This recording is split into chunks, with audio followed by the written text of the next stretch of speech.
Telugu Desam party senior నాయకులు నరసింహప్రసాద్ గారు good morning అండి. సార్ గుడ్ మార్నింగ్ సార్, అందరికీ నమస్కారం సార్, ప్యానెల్లోని పెద్దలకి ప్రేక్షకులకి అందరికీ. రాజీనామాల పర్వం వైసీపీలో. సో ఉన్న వాళ్ళందరూ మంచి నాయకులు, ఎవరైతే వెళ్ళారో వారందరూ కూడా చెత్త స్క్రాపు. సో వారితో పోలుస్తున్న పరిస్థితులు ఉన్నాయి. బహుశా భవిష్యత్తులో ఎవరు వెళ్ళినా వారిని చెత్త. ఇంకా ఇప్పుడు చూస్తే షర్మిల గారిని సైతం కూడా వైసీపీ సోషల్ మీడియాలో ట్రోల్ చేస్తాం అందరూ సార్. అదే ఇప్పుడు నేను ఒకటే చెప్తాను సార్, ఇప్పుడు వేణుగోపాల్ గారు మాట్లాడారు, అది చాలా చిన్న విషయంగా తీసుకుంటున్నారు. కానీ చిన్న విషయం కాదు సార్ ఇది.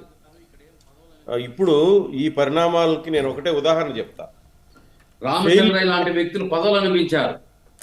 పదవులు అనిపించేసి కష్టకాలం వచ్చినప్పుడు జగన్మోహన్ రెడ్డి గారి నిర్ణయాన్ని తీసుకునే నిర్ణయాన్ని మనం సమ్మతించకుండా వ్యతిరేకించడం, ఇలాంటి వాళ్ళు మాట్లాడుతున్నాం మేము. చెప్తాను సార్, చెప్తాను, దానికి కూడా సమాధానం చెప్తాను. ఇది ఒక ఫెయిల్యూర్ శాటిలైట్, నింగిలోకి ప్రవేశపెట్టబడిన ఫెయిల్యూర్ శాటిలైట్ అతి వేగంగా భూమిపైకి దూసుకొస్తోంది. దీన్ని ఎవరు కాపాడలేరు. ఇది ఎక్కడో ఒక చోట కూలిపోవడం తథ్యం. వైఎస్ఆర్సిపి అనే శాటిలైట్ భూమిపైకి దూసుకొస్తున్న ఒక వేస్ట్ శాటిలైట్. పని అయిపోయింది దాని పని. అది పేలిపోవడం తప్ప ఇంకొక వేరే మార్గం లేదు.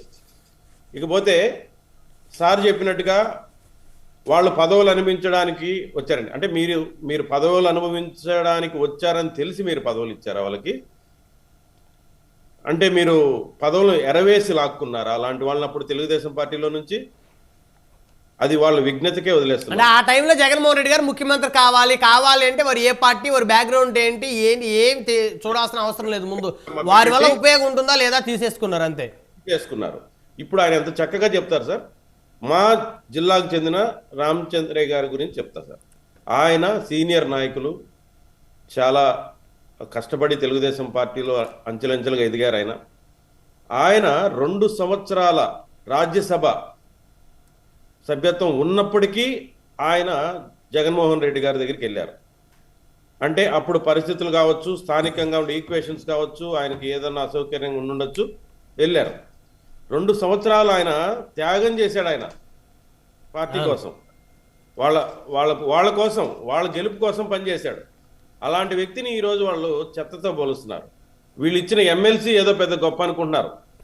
నిజంగా చెప్పాలంటే ఆయన రాజ్యసభను వదిలి మీరు ఇచ్చిన ఎమ్మెల్సీకి తృప్తి పడినాడు ఆయన. అసలు ఆయనకి ఇవ్వాల్సింది రాజ్యసభ. నరసింహప్రసాద్ గారు ఆయనకి రాజ్యసభ ఇవ్వలేదు. అదే సార్, నేను అదే చెప్తున్నాను సార్.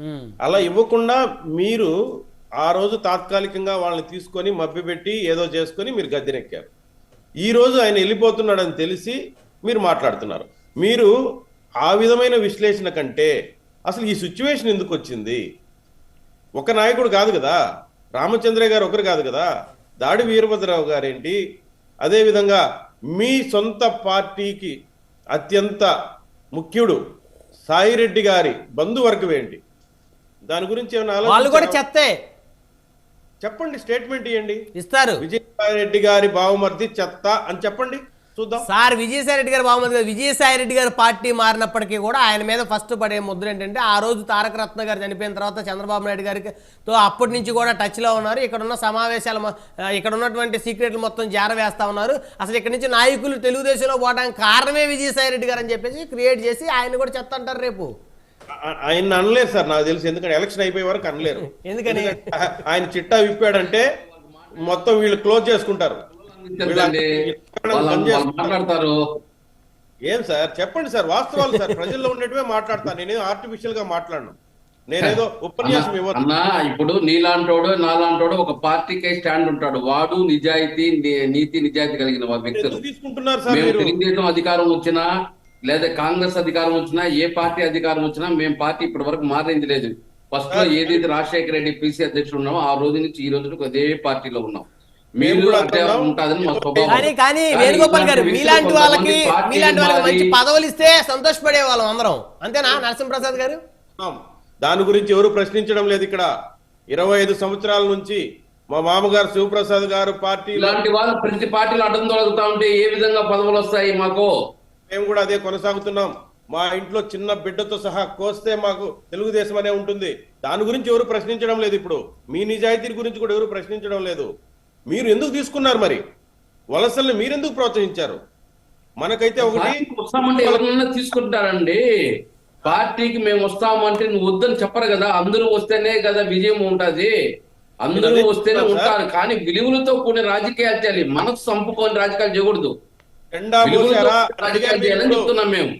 ఇప్పుడు చంద్రబాబు నాయుడు వచ్చాడు, తెలుగుదేశం తిట్టాడు, చంద్రబాబు నాయుడు తిట్టాడు, మళ్ళీ ఈ రోజు నేను చంద్రబాబు నాయుడు పొగిడారు, మరి మీరు ఎందుకు తీసుకున్నారు? మీరు జెండా మోసారా అని అడిగారు మీరు రామచంద్రయ్య అవాయిడ్ చేయొచ్చు కదా. వాళ్ళని. మీరు ఎందుకు మరి పదవులు ఇచ్చారు? జెండా మోయకపోతే మీరు ఎందుకు అదే ఇచ్చారు సార్ మేము పదవులు? కూడా చెప్పడం. ఇప్పుడు మీరు ఎందుకు చంద్రబాబు నాయుడు ఇప్పుడు నేను ఎందుకు పార్టీలో మీరు చేర్చుకున్నారు?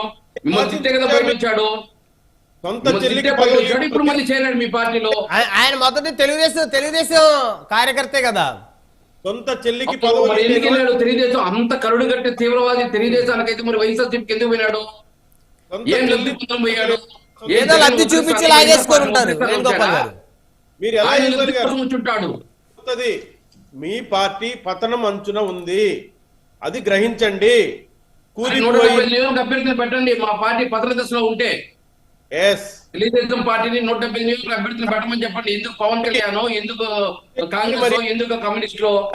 మీ పార్టీ నుంచి మీ పార్టీలో ఇమడలేక, మీ పార్టీలో ఉండే ప్రెజర్ తట్టుకోలేక ఆయనకు వచ్చిన అంటే ఆ రోజు కూడా మీ పార్టీ ప్రజలు తట్టుకోలేక వచ్చాడా?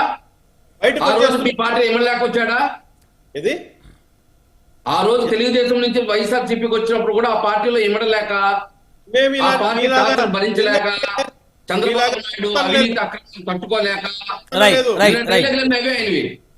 ఆ రోజు ఏ డైలాగులు చెప్పాడు అన్ని ఇంటికి వచ్చేటప్పుడు, ఈ రోజు అదే డైలాగ్ చెప్తున్నారు ఇంటికి ఆడిపోయినప్పుడు.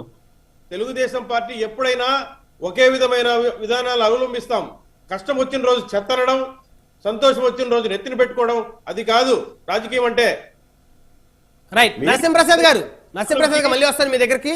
మనతోటి వచ్చే ప్రాబ్లంకి మీ దగ్గర ఏం సొల్యూషన్ ఉందో చూసుకోండి. కొత్త Right, గొప్ప right. మీకు మెరుగుంటుంది.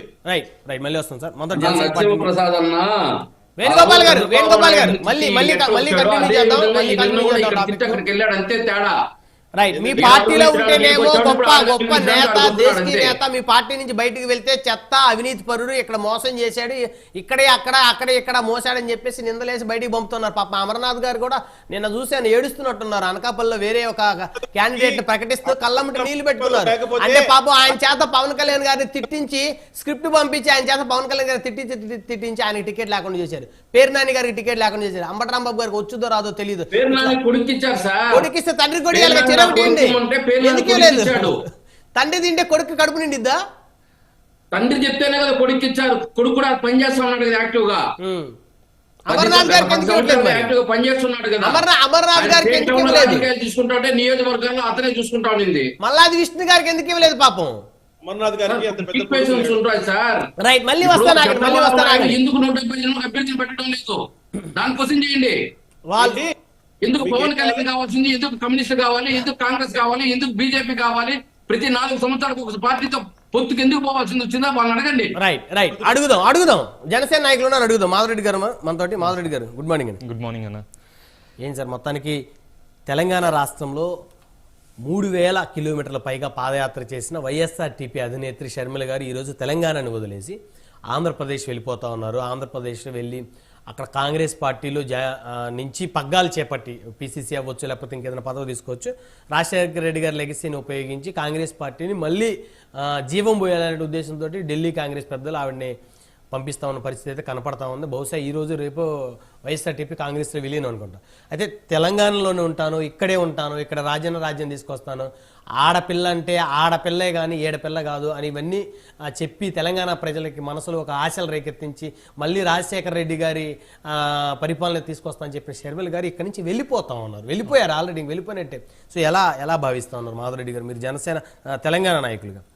అంటే ఇక్కడ ఒకటి ఏంటన్నా మనం అబ్జర్వ్ చేయాల్సింది, ఈ వైఎస్ఆర్ కుటుంబము, ఈ వైఎస్ఆర్ ఫ్యామిలీ ఒక ప్యాకేజ్ ఫ్యామిలీ. ముందుగా మనం గమనించాలి, ఇదంతా ప్యాకేజ్ ఫ్యామిలీ. ఎందుకంటే వాళ్ళ సొంత అవసరాల కోసం, వాళ్ళ వ్యక్తిగత అవసరాల కోసం, వాళ్ళ ఆస్తులు కాపాడుకోవడానికి ఇలాంటివి చేస్తున్న పనులన్నా. ఆ రోజు ఏమంది, నేను తెలంగాణ కోడల్ని, తెలంగాణ బిడ్డను, తెలంగాణలో ఉంటా, నేను తెలంగాణ ప్రజలకు ఇబ్బంది జరుగుతుంది, నా అవసరం ఉంది, నేను పార్టీ పెడతాను, రాజ్యం తీసుకొస్తా అంది. ఈ రాజ్యం తీసుకురావడం ఏమో కానీ లాస్ట్కి నాయకుల ఎలక్షన్ల ముందు నాయకులను ఏడిపించింది. మేము లక్షలు ఖర్చు పెట్టుకున్నాము, మేము ప్రజల్లోకి వెళ్ళాము, ప్రజల్లో ఉన్నాము, ఈ రోజు మమ్మల్ని రోడ్డు మీద వేసామని సొంత పార్టీ నాయకులు రోడ్డు మీదకి వచ్చిన పరిస్థితి ఉంది. సరే, ఎలక్షన్లలో పోటీ చేయాలంటే మీరు అన్నట్టు విశ్లేషకు మన బ్రదర్స్ అన్నట్టు కొంచెం రాజకీయంగా ఫండ్ కూడా అవసరము. ఆ ఫండ్ లేదనుకోను, ఆర్థికంగా ఇబ్బంది ఉండో పోటీ చేయలేదు అనుకున్నాము. కానీ ప్రజల పక్షాన ఉండి ప్రజల కోసం మళ్ళీ పోరాటం చేస్తే బాగుండేది. కానీ లాస్ట్కు పార్టీని ప్యాకేజీలకు వేరే పార్టీకి అమ్మేసిన పార్టీ ఏ పార్టీ అంటే ఇందాక బ్రదర్ అంటున్నాడు, ఏమని చెప్పిండు అంటే వైఎస్ఆర్ చనిపోయినప్పుడు ఓదార్పు యాత్ర చేస్తుంటే కాంగ్రెస్ పార్టీ ఇబ్బంది పెట్టింది అన్నారు. రైట్, ఇబ్బంది పెట్టింది. అదే ఇబ్బంది పెట్టిన అదే తండ్రి అదే బిడ్డ ఇబ్బంది పెట్టిన పార్టీకి ఎందుకు పోతుంది? దీనికి మీరు ఆన్సర్ చేయాలి. వైఎస్ షర్మిల ఏం చేసింది అంటే, షర్మిల గారికి వాళ్ళకి సంబంధం లేదని ఆల్రెడీ తేల్చేశారు గతంలోనే. కానీ షర్మిల గారు తండ్రి రాజశేఖర రెడ్డి గారే కదా. ఆ రోజు షర్మిల గారు కూడా ఓదార్పు యాత్ర చేసింది. జగన్మోహన్ రెడ్డి గారిని జైల్లో పెట్టినప్పుడు ఓదార్పు యాత్ర చేసింది షర్మిల గారు. రాజకీయాల్లో వాళ్ళ విధి విధానాలు ఉంటాయి. షర్మిల ఏమి చూసిందా? ఎన్ని కోట్లకు అమ్ముడిపోయింది సార్ షర్మిల గారు? ఎన్ని కోట్లకు అమ్ముడిపోయింది మీకు తెలుసా? షర్మిల గారు ఎన్ని కోట్లకు అమ్ముడిపోయింది మీకు ఐడియా ఉందా? ఎన్ని లక్షల కోట్లకు అమ్ముడిపోయింది? ఎంత ప్యాకేజీకి అమ్ముడిపోయింది? అమ్ముడు పోలేదు, అది నాకు సంబంధించిన విషయం కాదు. అమ్ముడు పోయిందా పోలేదు మీకు తెలియదు కదా, మరి అమ్ముడు పోలేదని ఎలా అంటున్నారు? వైఎస్ఆర్ సిపి గురించి మాట్లాడతాను. అదే చెప్తున్నాను, వైఎస్ఆర్ సిపి. అదే వైఎస్ఆర్ సిపి యొక్క వైఎస్ఆర్ సిపి యొక్క ఎలా ఉంటుంది ఇంటెన్షన్ అంటే, సొంత చెల్లెకు కూడా మోసం చేసిన వ్యక్తి వైఎస్ఆర్సీపీ పార్టీ. ఎందుకంటే ఆ రోజు నేను జగనన్న వదిలిన బాణం అని చెప్పి తిరిగి తిరిగి తన్నిండు, సొంత చెల్లెనే తన్నిండు. అలాంటి వాడు ఆంధ్రప్రదేశ్ ప్రజలను తన్నాడు చెప్పండి? మీరు విలువలతో కూడా రాజకీయాలు చేయాలన్నారు. ఈ విలువలతో కూడా రాజకీయాలు చేయాల్సింది ఈ వైఎస్ఆర్సీపీనే పార్టీయే చెప్పాలి ఎంత విలువలు పాటిస్తారన్నది.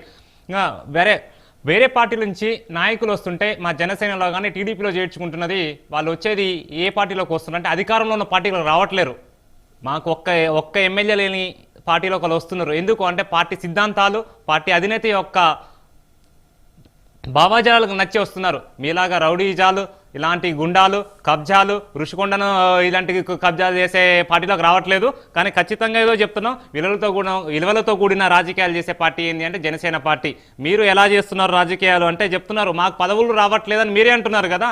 మీకు పదవులు రావట్లేదంటే మీ అధినేత ఎలాంటి వాడో మీకు అర్థమైంది. మీరే చెప్తున్నారు, బయట మేము చెప్పడం కాదు. మాకు పదవులు ఎందుకు రావట్లేదు, ఇలాంటి వాళ్ళు వస్తే నాకు పదవులు రావట్లేదు అంటే, మీరు నిజంగా వర్క్ చేస్తే, మీ అధినేత నిజంగా గుర్తిస్తే మీకు ఇవ్వాలి పదవులు. బయట నుంచి వచ్చిన వాళ్ళకి కాదు, అది మీ అధినేతను అడగాలి పోయి. ఇది కంటే మీరు నాకు తెలిసి ఈ డిబేట్ అయిపోయిన వీడియో పంపించండి, అప్పుడైనా మీకు పదవులు ఇస్తాడేమో. అందుకని వాళ్ళకి ఇచ్చారు. మీకు ఏంటంటే ఎరవేసి పదవులు లాక్కోవడం మీ అధినేతకు అలవాటు. మీ అధినేత ఎప్పుడు చేసే పనే అది, ఎరవేస్తాడు, ఆశ చూపుతాడు, లాక్కుంటాడు, అది అలవాటు. అది ముందు మీ అధినేతను మార్చుకోమని చెప్పండి. ఇక మా షర్మిల అక్క అయితే ఖచ్చితంగా తెలంగాణలో పార్టీ పెట్టి ఎవరికి ఉపయోగపడింది అంటే ఖచ్చితంగా ఒక్కరికి మాత్రం ఉపయోగపడింది. అది ఎవరికి ఉపయోగపడింది? తెలంగాణ ప్రజలకు కానీ ఎవరికి కానీ ఉపయోగం లేదు. ఖచ్చితంగా ఒక్కరికి మాత్రం ఉపయోగపడింది. ఆ ఒక్కరు ఎవరు అంటే బర్రెలెక్కకు మాత్రం ఖచ్చితంగా ఉపయోగపడింది అన్న. ఎందుకని? బర్రెలెక్క ఖచ్చితంగా మేలు చేసింది ఎవరంటే షర్మిల. ఆమె పోటీ చేయకపోవడం, ఆమె పార్టీని కాంగ్రెస్లో కలపడం వల్ల బర్రెలెక్క గారు హైలైట్ అయ్యారు. సోషల్ మీడియాలో ఎక్కువ హైలైట్ చేసింది ఎవరంటే షర్మిలక్క కన్నా బర్రెలెక్క బెటర్ అనే విధానంతోనే బయటకు వచ్చింది కదా. పవన్ కళ్యాణ్ కన్నా కూడా బర్రెలెక్క బెటర్ అని రాష్ట్రం మొత్తం చెప్తున్నారు. అదే ఇక్కడ తెలంగాణ కూడా బెటర్ బర్రెలెక్క కనీసం 5,500 ఓట్లు వచ్చినాయి, వీళ్ళకి అవి కూడా రాలేదని చెప్తున్నారు. అదే 40,000 కుక్కలపల్లి 40,000 వచ్చినాయి. మీరు నోటాతో పోటీ పడ్డారు, అది మర్చిపోయారా? తెలంగాణలో పోటీ చేసినప్పుడు మేము వదిలేసి ఈసారి మీరు తెలంగాణ గురించి మాట్లాడితే, తెలంగాణ ఓట్ల గురించి మాట్లాడితే తెలంగాణకు ఆంధ్రప్రదేశ్ ప్రజలను తిట్టడం కాదు. మేము ఒక స్టాండ్ పైన ఒక ప్రాంతం పైన మేము పట్టు పెట్టుకున్నాం. ప్రాంతం గురించి మాట్లాడేదండి. ఏ ప్రాంతం? అన్నదమ్ములుగా విడిపోయినాం. తెలంగాణలో ఏం చెప్పాడు?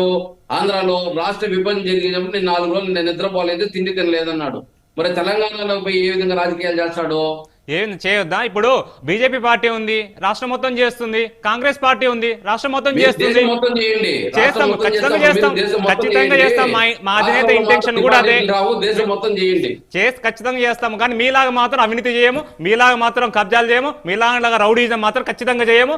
గుర్తుపెట్టుకోండి, మీకు కూడా ఒక రోజు వస్తుంది ఇలాంటి పరిస్థితి. వచ్చినప్పుడు మీరు కూడా ఈ విధంగా వచ్చి వాళ్ళ ముందు చెప్తారు ఖచ్చితంగా. తండ్రి పోతే కొడుకు ఇయ్యాలన్నారు, మీరేమి మాట్లాడుతున్నారు నాకు అర్థం కాదు. Minimum social